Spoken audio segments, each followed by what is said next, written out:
When I was 16 years old, my older brother died after being hit by a drunk driver while riding his motorcycle to work one morning. At the time, he wasn't wearing a helmet, and the emergency medical team that responded told my mother he had most likely not suffered, as they believed his death would have been instantaneous.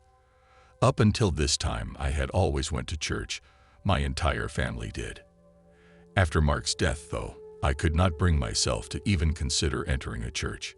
In my mind, if God was real, I would still have a brother. I began to do poorly in school, often talking back to teachers and anyone in authority. My grades dropped, and I was soon told by my coach that I was ineligible to continue playing baseball.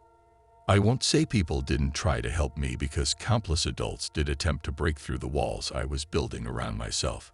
I just didn't allow them in.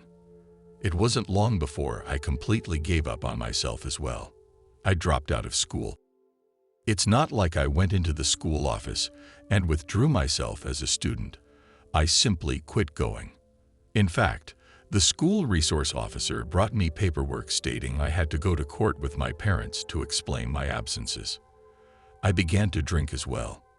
Anything to numb the pain I was feeling.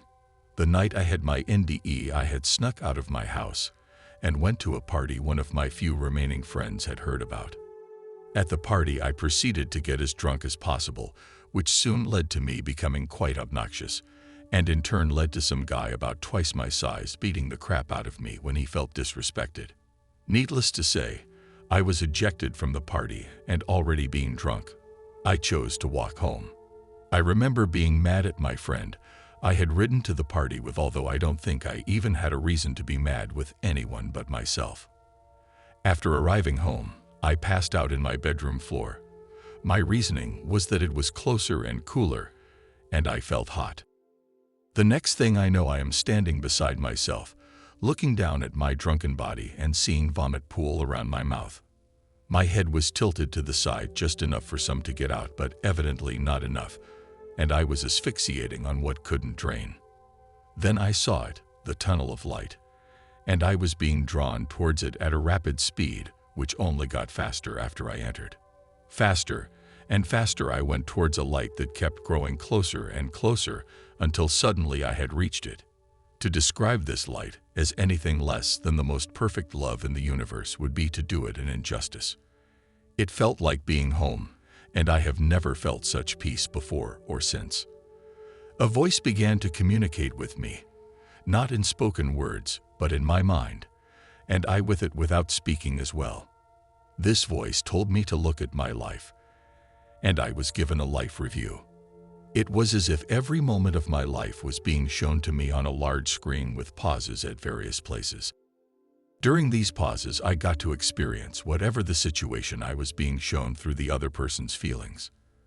This was a horrible experience. The saying that words can cut like a knife is very real, and my own words cut into my very soul as I had to experience them from the other person's point of view. By the time my life review was over with, I was crying. For the first time, I was feeling real regret for my actions. Next, I was shown my mother weeping over my casket just as she had done for my brother.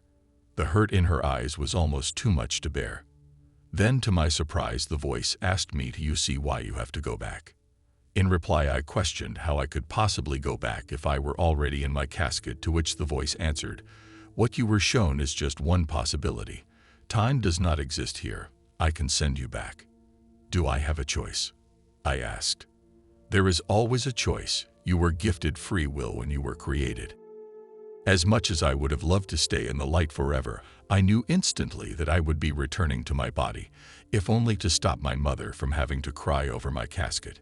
In less time than it took to think it, I was back in my body, struggling to breathe.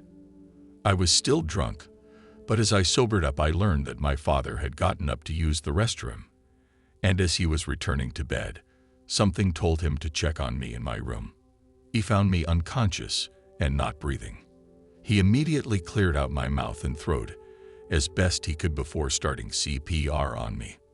I am 3 years sober last month, and not only returned to school, I graduated.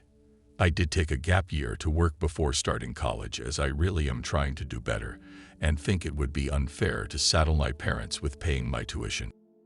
I have also started going to church again, and while it's still a struggle to accept my brother's death, I know that someday I will see him again. Until then, I take things one day at a time.